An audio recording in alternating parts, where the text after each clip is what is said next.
Thank you, Caroline, for inviting us to speak. Before we start, this is why you're here, but this presentation is not safe for work. Normally when I put this slide up when I speak, I say, but actually it's all right, there's nothing rude in it. There is a lot rude in this presentation. I'm really sorry. No, it's fine. But by way of introductions, hello, I'm Matt Curry. I'm head of e-commerce at Lovehoney, which is one of the best jobs in the world. And you can find me on Twitter at ecommatty. Hi, I'm Jesmond. I've been designing digital interfaces and leading design teams for like more than 20 years, which is rather aging, but I'm a freelance consultant right now. And I worked with Matt last year to help Lovehoney paint a picture of their users for the business. So it's my qualification for being here, and I'm at Jesmond on Twitter. Right, so why does Lovehoney exist? Lovehoney exists because people aren't having great sex anymore, essentially. The stresses and pressures of modern life means that people aren't experimenting in sex, and they're not playing about with sex. Now we did some research and found statistically when couples use sex toys or start to begin to use sex toys, 6 months later they are 70% more likely to say that they have a fulfilling sex life. So purely altruistically, out of the goodness of our own hearts, we would really like it if people bought more sex toys. And we proselytized about this in numerous ways, but the big way that we did it was via TV. So this is screenshots of our first TV campaign. It was called The Kiss, and it was essentially 30 seconds of a couple kissing. Notice that they are wedding rings in shot. Now that was a requirement by Clearcast. Clearcast are the UK body that approves all advertising in the UK, and they demanded that we had wedding rings. Because clearly, couples don't, married couples don't kiss for 30 seconds passionately. we had to make it clear. And when we got feedback on this ad, people thought it was for a dating site, like an Ashley Madison style affair site. Anyway, so next TV advert was called Happy Talk. And this was essentially couples sat on a sofa talking about how they use sex toys and how great they are. Notice, this was the last frame of the TV ad, notice we're not showing a sex toy at all in this ad. We're not allowed to show sex toys in our adverts. Lovehoney used to have a TV show. We used to have a TV show on Channel 4 called Frisky Business. We weren't allowed an advert showing sex toys during our own TV show about sex toys. It's ridiculous. And this was the homepage during that TV campaign. It's very much in your face. We sell vibrators, please buy one. But that whole kind of Happy Talk campaign was nonsense, largely, because couples don't talk about sex toys. They don't talk to each other about using sex toys. They're embarrassed. So our most recent TV campaign was called Let's Talk About Sex. And again, notice the lack of sex toys in an advert for sex toys.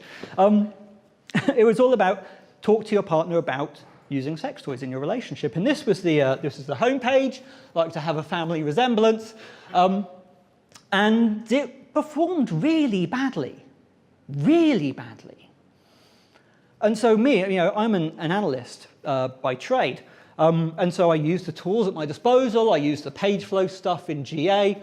This is a tool we have called Session Cam, which is a session replay system, and I can physically look at what people are doing on my site in real time. And I noticed this particular journey. People would land on the homepage. People would click into Start Here. They'd talk this. I think it's actually quite a pretty page that literally explains the sort of toys that we do. And they were all clicking into Vibrators for Adventurers. And when you click into Vibrators for Adventurers, you kind of find yourself in a weird area. And this is the thing, people aren't considering themselves a beginner, but they are. The UK public at large is a beginner with this. Most people have no idea about sex toys. Mr. Joe Public, Barry and Brenda Brexit, have no idea about sex toys. I will give you a demonstration about how much people have no idea about sex toys. Imagine Barry Brexit walks into PC World or Curry's and says, Mr. Salesman, me and my wife are tired of staring at a blank wall every evening. Can you recommend something to entertain us? And the salesman literally having to explain the difference between a television and a stereo system. You think, well, everyone knows these sorts of things. Of course they do. But most people do not understand the difference between a vibrator and a dildo. They don't. Dildo can be a complete catch-all phrase. So if someone's typing dildo into Google, I don't actually know what they want. I don't know where I should be landing them. This horrifying picture is a spiral of everything insertable we sell. Sorted by category and insertable length, right? My favorite is this one, which is called the Intimidator. So when someone's searching for butt plug, for example, I don't know if they want the itty-bitty beginner's butt plug or the Super Victor. I have this. I use it as a doorstop. It weighs about the same as a baby. It's amazing. Anyway, I'll pass it on to Jesmond. Oh, no, you have a microphone. Nice. Is this work? I can't follow that really, can I? I'm going to talk about experience mapping. So what I wanted to talk about really was that the lovely people at Lovehoney, and I love working with Lovehoney, they have loads and loads of site analytics and user data, and they really know they know their customers, but they also know, as Matt said, that inexperienced customers don't know what products they want, and that's really where I came in. They wanted some qualitative user research to help understand why their customers behave as they do. So I started out by tapping into that brilliant knowledge that Lovehoney has. So I ran an assumptive experience mapping workshop with Lovehoney staff, document their understanding of their customers' experiences of buying sex toys, and I asked them to list all the tasks that they assume their customers have as they're moving from the idea to get a sex toy through to research and on to purchase and delivery. And the product of that workshop is what you can see here, sort of that absolute UX heaven. It's a wall of Post-its, that it's embodying this knowledge that Lovehoney staff had about their customers. And like armed with this, that is what I went into planning the research with. And just to zoom in on that a little bit, I broke the workshop into two groups. There was those thinking about, those thinking about customers new to sex toys, and the people responsible for these here Post-its, more experienced users. And frankly, these are some of my favourite Post-its ever that I've had in an experience mapping workshop. So we've got, in case anyone can't read it, we've got unused holes, bucket list, and sausage basket. And actually, I'm not sure what sausage basket is, and I don't think I really want to remember. And even Matt doesn't know. No, I know what a bucket list is. I don't know what a sausage basket is. Okay, so yeah, there's that. And then this is from the newbies people, the people that were thinking about newbies. If you're thinking about customers that are new to sex toys, the assumption was that these users would have lots of fundamental questions, like, is this normal? Now, to Lovehoney, sex toys are the most normal thing in the world. This is their warehouse, which is in the same building as all of their offices where all of their staff work. You walk through this warehouse to get to various different meeting rooms in the Lovehoney building. So the first thing that we did after that assumptive mapping workshop is to actually make sure that I focused my research on newbies, because we realised that that was where Lovehoney had the most gaps in their knowledge.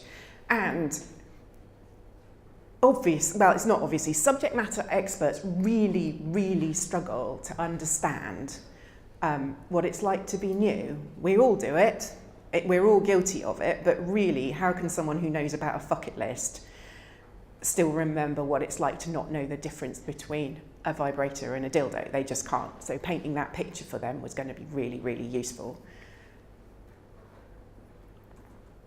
I hope we all know as UXers that the design gold dust lies in spotting those behavioural patterns in users. And so the aim of my qualitative research was to spot those patterns in buyers new to sex toys. And I wanted to really be able to present back to Lovehoney's team some insights into the ways newbies approach their first sex toy purchase, their activities, their hopes, their fears. And so armed with that assumptive experience map and our focus on people new to sex toys, we planned our research. And we started with call centre listening and some digging into Lovehoney's hugely busy forums. Lots of newbies call the call centre for advice, of course, and lots of them use live chat. You know, it's such an anonymous way of getting help with a purchase that those live chat transcripts were a really great source of information about the sorts of questions that newbies had. Obviously, newbies aren't very well represented in the den of experts that is the Lovehoney forums, but there were quite a few conversations that people were having in there about how people got started with sex toys, and they were quite an interesting source of information. But then we just, very traditional, planned some hour-long depth interviews with, 10 potential Lovehoney customers. So Matt sort of almost touched on it. Like in many respects, Lovehoney is a really classic e-commerce business. Lots of crossover with consumer electronics sales, but I was a bit worried whether people were really actually going to volunteer to talk to us about buying a vibrator. Really? I mean, it took me a good couple of weeks of working at Lovehoney to get used to the idea that I was talking about vibrators at work. So, really, in an hour of an interview, are you going to persuade people to sort of divulge their deepest, darkest secrets in order to be able to give some good research back to Lovehoney? But so we used a specialist market research and user testing recruiter for it, and they're called People for Research, and they're in Bristol. And Lovehoney had actually used them successfully before, so we believed that the recruitment would be possible. And we asked them to find participants who were all straight and in a long-term relationship and who had bought their first sex toy within the last 6 months, so we could be hearing about those actual experiences. Clearly, there were potential new Lovehoney customers outside of straight people in a long-term relationship, but that was the new audience that Lovehoney's marketing department were particularly interested in. If I was doing it again, I'd allow a bit more time than usual for recruitment. It turned out to be more difficult to recruit female participants, and it was more difficult to recruit older participants. Like, when I say older, I mean over 35, I don't mean ancient. Who knew that young men would be happier talking about this stuff than others? But, top tip for if you're doing it yourself, give it just that little bit more time than you're used to. We actually had lots of fun running the interviews. I worked with an ex-colleague of mine who's a design researcher extraordinaire called Dave Ellender, and we essentially asked our interviewees to create their own individual experience maps. We asked them about what prompted them to buy a sex toy, how they chose what type of toy to buy, and how they decided on a specific toy. Was it easy to choose? Were they worried about anything? What order did they do things in? For example, did people talk to their partner? Matt thinks they don't. I think maybe. Some of them do. How do people decide on one type of toy over another when they don't even know the difference between a vibrator and a dildo? Did they make the decision quickly, or was it something that happened over time? Did they realise anything important after they'd made the purchase? So it was important to cover this end-to-end experience, not just that on the website or the shop that they purchased it from. And we documented triggers and activities on post-its and recorded the order. And towards the end of the interview, we asked participants to reflect on their map, ensure it was in the right order, add any omissions, and name the stages. We wanted to hear about what they thought about what they were doing whilst they were doing it. And we also asked about which activities were challenging and whether anything nearly stopped their purchase. And this is one from one participant, and it's the best trigger I've ever had. So they watched Sex Sent Me to ER, and this caused them to go and buy the gadget that was featured in the show. Of course it did. And we heard loads of interesting stuff. It turns out I was more worried about getting people to talk than they were about talking. Clearly, we didn't have a representative sample of the population. You know, we had people who'd signed up to do paid research into sex toys.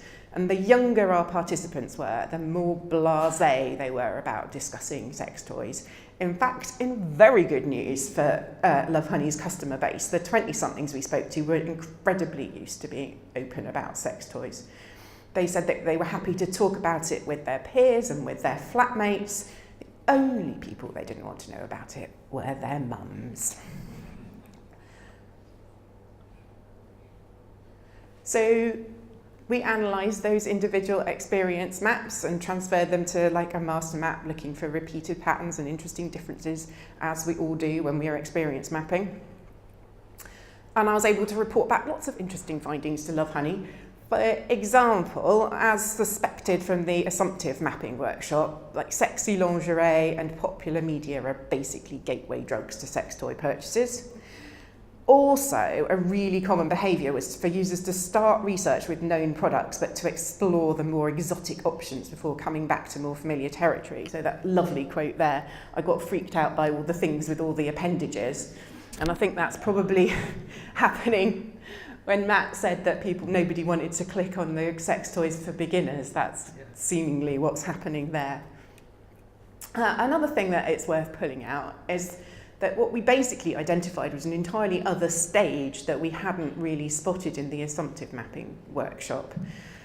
We did flag getting permission as an activity as part of the assumptive mapping, but the research showed that it was so important and so common to all our participants that it really did deserve its own phase in the experience map. And interestingly, earlier quantitative research implies that some people never get past this stage, so they don't get okay, so they don't buy a sex toy. And it's difficult for Lovehoney to identify those people because it largely happens offline. But it's a really interesting use of comedy in that okaying phase. It's often used so that you ask the question, oh, we could get a sex toy as a joke. And then if the person says no, then, oh, it was just a joke. And if they say yes, well, you know, whoopee-doo, you get to go and buy yourself a sex toy. We found, so the key differentiator in user behaviour was on sort of two axes. Whether you were joint decision makers or solo decision makers. And so if the couple were working jointly to choose a toy rather than if one person worked alone to buy a gift, that made a big difference to behaviour. And if the couple were looking to make their sex lives more fun rather than if they had a sexual problem to solve. So that equated to sort of two user groups that we had really good evidence for and sort of called them fun couples and gifters. And we didn't really speak to enough people wanting to solve a sexual problem to be really confident about the findings around them, but it would be interesting for further research, really. And the fun couples really did report having lots of fun. Choosing a toy together was funny, sexy, relationship-boosting experience for them. However, I'm going to go into a little bit more detail for you on the gifters. So these are people who are buying sex toys as presents. This came up in our experience map, but we were able to identify some really interesting behaviour in newbie gifters within the research that really hadn't come up in the assumptive mapping at all. So this is the solo decision makers who want to make their sex life more fun, and what they do is they have conversations about maybe buying a specific type of toy with their partner, and then they decide to then present that as a surprise gift.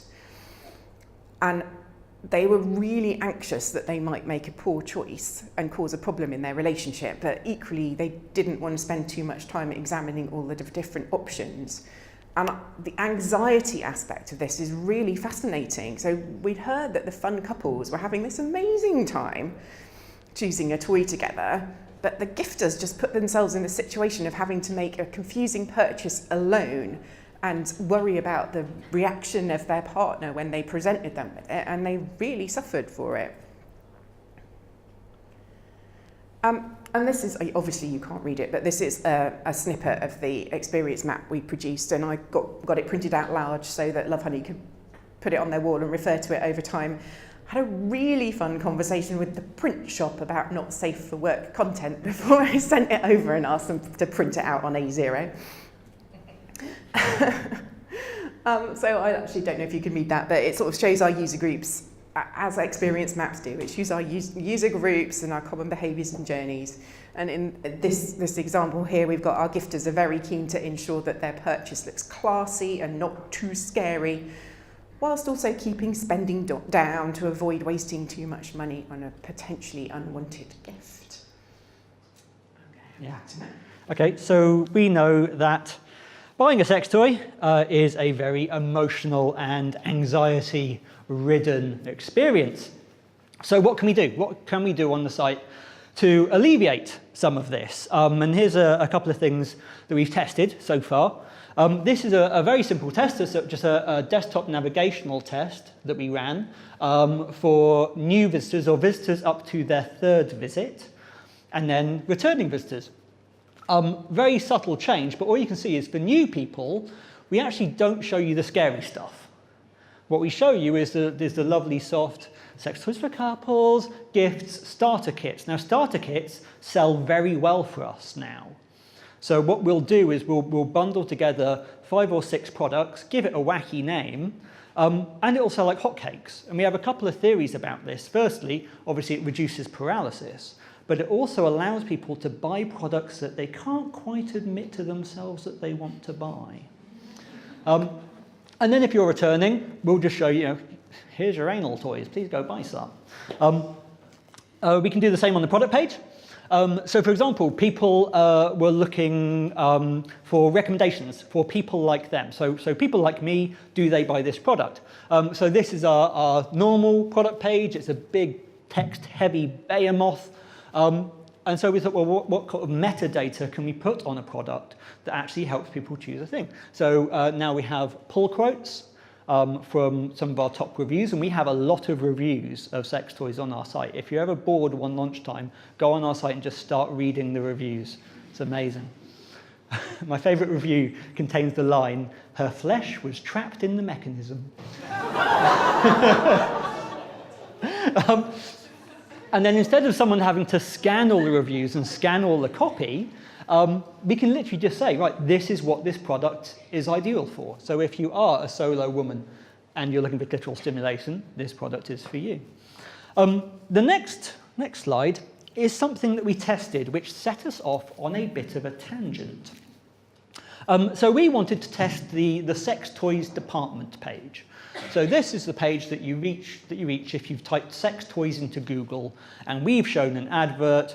Clicking on that advert costs us about £1.25, and you land on that page. And as we thought, right, if you're a newbie couples to sex toys, how can we make this page better for you?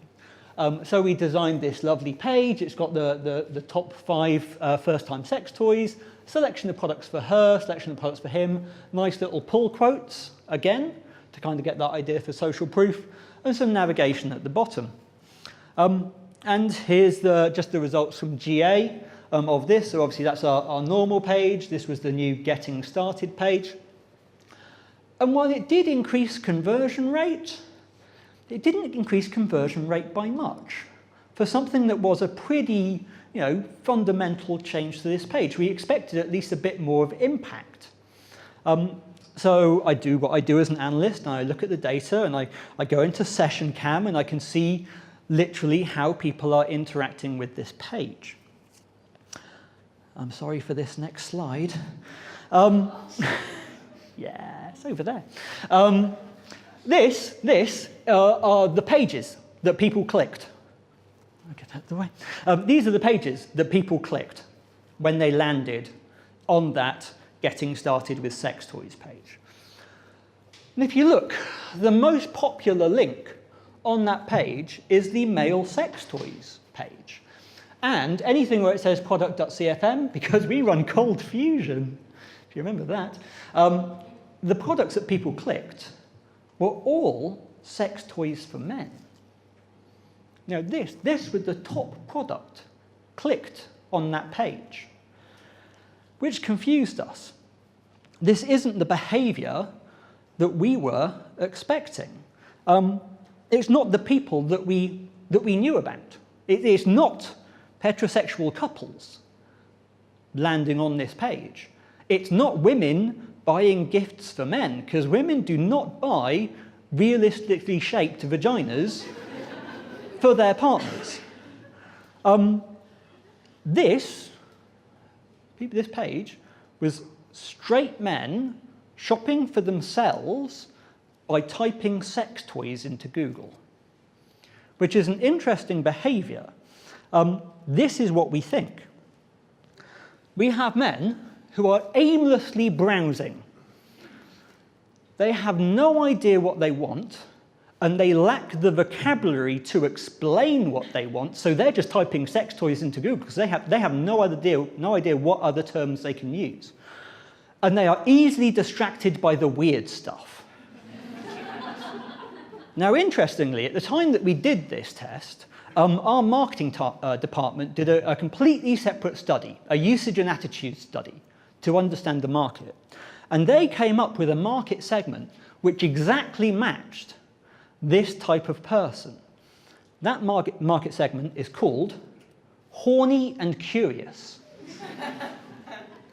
So where do we go? Where do we go with this data? Well, we know that solo gifters need help. We know that they need guidance. They need some form of guided shopping activity to help them find the right product for them. I originally thought about, do you remember the Choose Your Own Adventure books of the 80s? Like, you know, if you want a vibrator, turn to page 69, that sort of thing. I know, cheap joke. So I started investigating text adventure systems. And that led me to chatbots. So this is something we've developed called Vibrator. And it is a chatbot, just a guided shopping thing called a chatbot that will help solo gifters buy a sex toy for their partner during Valentine's. And like I said, straight men buying for themselves, they need help too. Wankbot.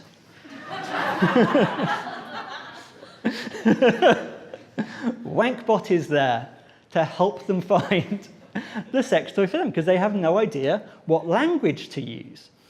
Now, speaking of not knowing what language to use, we have an exercise over there to help us revise our male sex toy information architecture. So over on that table are 74 sex toys for men with a very rudimentary description of what it does. And it's very difficult to write descriptions for sex toys without using the industry term for them. Tell me that. And there's some conversational simulators on the table as well. And so what we'd like you to do, whilst you're milling about, is think about how you would categorize these products. What language would you use, as presumably someone who isn't as familiar to the market as I am, to categorize these sex toys for men? And so we have some post-it notes. Go for your lives. Thank you very much. Thank you.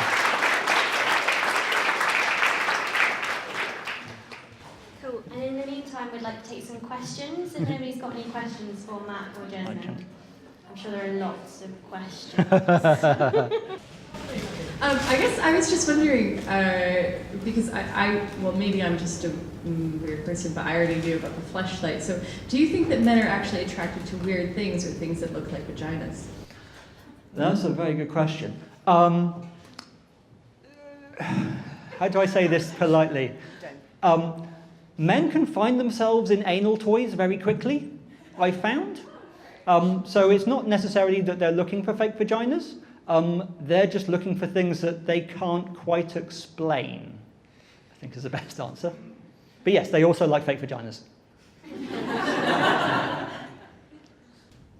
I just wanted to know how many participants you got in for your research, and if you are going to redesign, will you do the same, get participants in and get their feedback? So we spoke to 10 people in that research, and obviously on top of the call centre listening and the chat transcripts and that type of thing, but 10, and Matt's there now and I'm not, so... Most likely, Jesmond actually helped us set up our fledgling UX department. We have a UX department now. I know, right? So we now have a head of UX, a interaction designer, a UX designer, and we're recruiting for a user researcher. I know, right? Fancy. So yes, that is the plan. Plan is to do it properly now, rather than just making it up as we go along. We're showing you the light. When you were interviewing people about their sex toy use, how did you begin to shape the discussion guide for that? And did different topics put different groups at ease? So we started, the discussion guide came from the assumptive map. It was sort of based on what we thought we would hear. But